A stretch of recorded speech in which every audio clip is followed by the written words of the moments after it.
जय माता दी, जय मां कामाख्या, जय श्री महाकाल महाराज।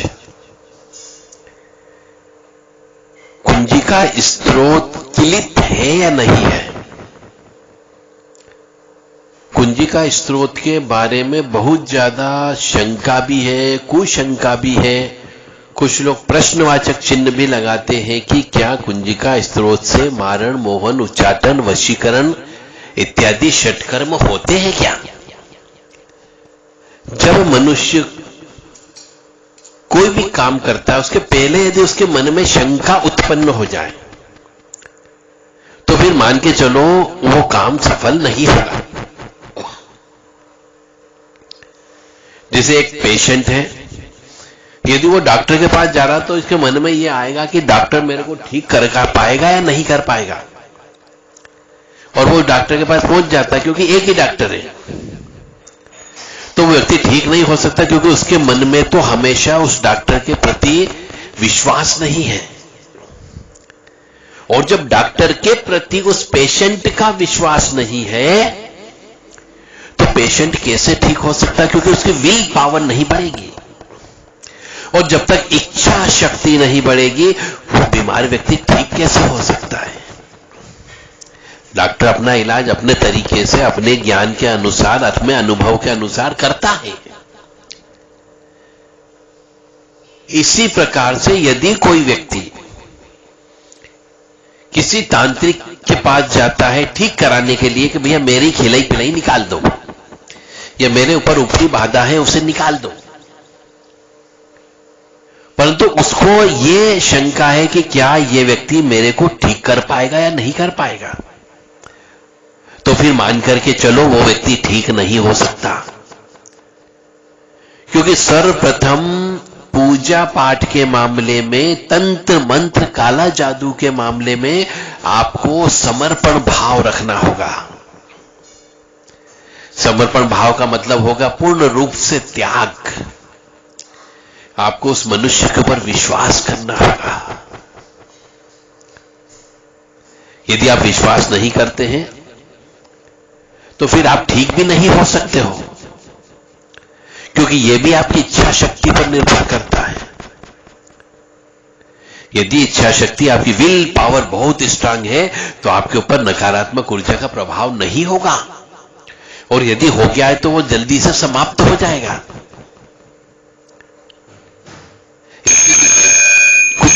स्त्रोत का भी जब भी पाठ करें तो आप उसके मंत्र के बारे में, स्त्रोत कुछ भी मत सोचो। आपको कुंजिका स्त्रोत का पाठ नियमित रूप से जो गुरु बताए उसके अनुसार करना है। उसमें मन में कोई भी शंका उत्पन्न मत करो कि इससे मेरा ये काम होगा या नहीं। कुंजिका स्त्रोत किलित नहीं है और नहीं दुर्गा सप्तशती किलित है, क्योंकि मुझे बहुत से मनुष्य मिले हैं जिन्होंने कुंजिका स्त्रोत में न तो सप्तश्लोकी पढ़ी, न उनने अर्गला पढ़ा, न कीलक पढ़ा, न कवच पढ़ा, फिर भी उनको देवी जी की सिद्धियां प्राप्त हुई, उनकी बीमारी दुखी ठीक हुई, उनके घर में सुख शांति आई। इसका मतलब यह है कि कुंजिका स्त्रोत और दुर्गा सप्तशती भी किलित नहीं है। मनुष्य दुर्गा सप्तशती का पाठ न कर सके, इसके लिए इतनी ज्यादा दाव पेच उसमें लगा दिए गए हैं कि साधारण व्यक्ति दुर्गा सप्तशती का पाठ करने से घबराता है। उसके मन में डर बैठ जाता है पाठ करने के पहले कि मैं जो पाठ कर रहा हूं वो सही कर रहा हूं या गलत कर रहा हूं। और वो डर यदि शुरू से बैठ गया पाठ करने के पहले तो वो दुर्गा सप्तशती का पाठ का फल कैसे मिलेगा?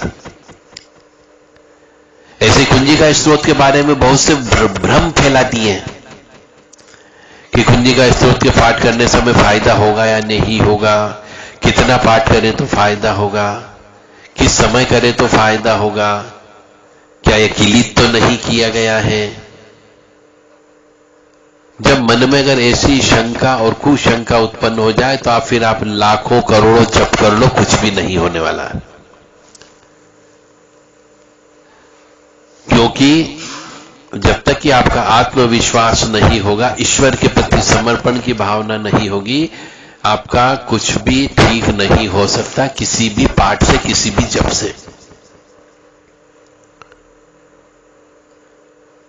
इसलिए जो भी पाठ करें पूर्ण रूप से समर्पण भाव से करें, शुरू में किसी के निर्देशन में करें और फिर स्वयं करना प्रारंभ करें। एक उदाहरण के लिए बता देता हूं कि एक अनाड़ी व्यक्ति भी यदि खेत में कोई भी अनाज बो देता है, उसको खेती करना नहीं आती, उसको अनाज को रोपना नहीं आता, बोना नहीं आता है, पर फिर भी वो व्यक्ति भी यदि खेत में अनाज को बो देता है, उल्टे सीधे आड़े टेढ़े कैसे भी, तो धीरे धीरे उनसे जो अनाज जमीन के अंदर बंद हो गए, दब गए, बो दिए हैं, उससे भी पौधा निकलता है। चाहे देर से निकलेगा, 2 दिन बाद निकलेगा, 4 दिन बाद निकलेगा, पर पौधा अवश्य निकलता है और पौधे से फल भी अवश्य निकलते हैं। इसी प्रकार से चाहे पूजा पाठ हो गई, त्याग तपस्या हो गई, जप तप हो गया, कैसे भी पाठ करो, कैसे भी जप करो, उसका फल देर सवेर अवश्य मिलेगा। बस ये कि आपका समर्पण भाव होना चाहिए। आपने पौधा लगा तो दिया, पर अब लगाने के बाद उसके अंदर पानी से सींचना भी पड़ेगा, उसकी देखरेख भी करना पड़ेगी कि कोई दूसरा उसको खा न जाए, कोई जानवर आके उसको रोंद न दे, तो उसकी रक्षा भी करना होगी, उसको 2-3 बार जल भी आपको देना होगा, तब जाकर के उससे फल की प्राप्ति होगी आपको। इसी प्रकार से जब आप पाठ करते हैं, जप करते हैं, तप करते हैं, तो उसके साथ साथ कुछ नियम का पालन करना होता है। वो नियम गुरु महाराज से प्राप्त करो तो आपको निश्चित तौर से फल की प्राप्ति अवश्य होगी।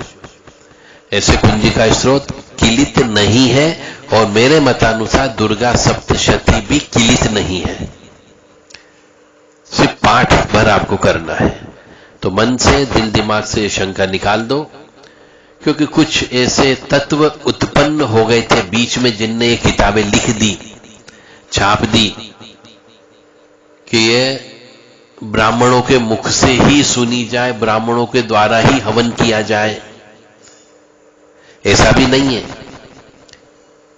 ईश्वर को प्राप्त करने के लिए केवल ब्राह्मण या करवाने के लिए ब्राह्मणों ने ठेका नहीं ले रखा है। यदि आप धुन के पक्के हो तो आपको भी ईश्वर की प्राप्ति हो सकती है।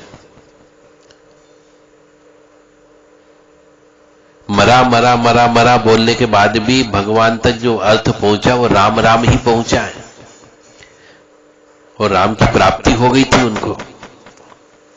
इसी प्रकार से ईश्वर का नाम चाहे जैसे लो, चाहे किसी भी हालत में लो, चलते लो, फिरते लो, सोते उठते बैठ ले लो, कोई जरूरी नहीं कि आपको स्नान करना जरूरी है, आसन पे बैठना जरूरी है, माला फेरना जरूरी है, दीपक लगाना जरूरी है। ये किसी चीज की आवश्यकता नहीं। ये सब आपको पूजा पाठ से रोकने का एक तरीका था कि आप पूजा पाठ कराओगे तो पंडित जी से ही कराओ, ताकि उनकी रोजी रोटी चल सके और आपके हाथ से दान निकल सके। परंतु आजकल पंडित जी लोग नहीं मिलते हैं, तो आप खुद जप तप करो, खुद हवन करो। और यदि आप खुद हवन करना चाहते हो, हवन कैसे करना चाहिए वो विधान पूरा सीखना हो, तो हमारे पास आकर के हवन कैसे करें वो हम प्रैक्टिकल वे में आपको 8 दिन के अंदर सिखा देंगे। आप हमारे पास आकर के 8 दिन रहिए और प्रैक्टिकल वे में आप हवन कैसे करें इसके पूरे मंत्र और हवन करने की पद्धति ये आपको सिखाई जाएगी। और हवन कैसे करें, हवन किस चीज से हवन करें तो क्या चीज की प्राप्ति होगी, इसका पूरा ज्ञान आपको 8 दिन में दे दिया जाएगा, ताकि आप अपने स्वयं की और अपने परिवार की रक्षा भी कर सकेंगे और उन्हें खुशहाल भी रख सकोगे। जय माता दी, जय मां कामाख्या, मां भगवती जगत जननी आपको सुखी रखे, स्वस्थ रखे, प्रसन्न रखे और ईश्वर भक्ति कभी भी, किसी भी समय, किसी भी वक्त, किसी भी क्षण जब आप सांस ले रहे होते, हर सांस में ईश्वर का नाम ले सकते हो। कोई रेस्ट्रिक्शन नहीं है कि पूरब मुखी होकर के ही बैठा जाए या दक्षिण मुखी होकर के नहीं बैठा जाए, कोई नियम नहीं है। कोई जरूरी नहीं है कि लाल आसन पे ही बैठा जाए या फिर कुर्सी पे बैठ के नहीं कर सकते या फिर नीचे बैठ के नहीं कर सकते, ऐसा कोई नियम नहीं है। कभी भी, किसी भी वक्त, किसी भी समय, किसी भी क्षण जब आपको याद आ जाए कि मुझे भगवान का नाम लेना है, आप भगवान का नाम लेना प्रारंभ कर दे। निश्चित तौर से पिछले जन्म के कर्म के अनुसार पापों का नाश अवश्य होगा, और जैसे पापों का नाश समाप्त होता है, निश्चित तौर से जीवन में उजाला अवश्य आता है। कभी भी पूरी अंधेरा नहीं रहता, रात होने के बाद अवश्य आता है। तो जब दिन आएगा तो निश्चित सुखद दिन की प्राप्ति अवश्य होगी।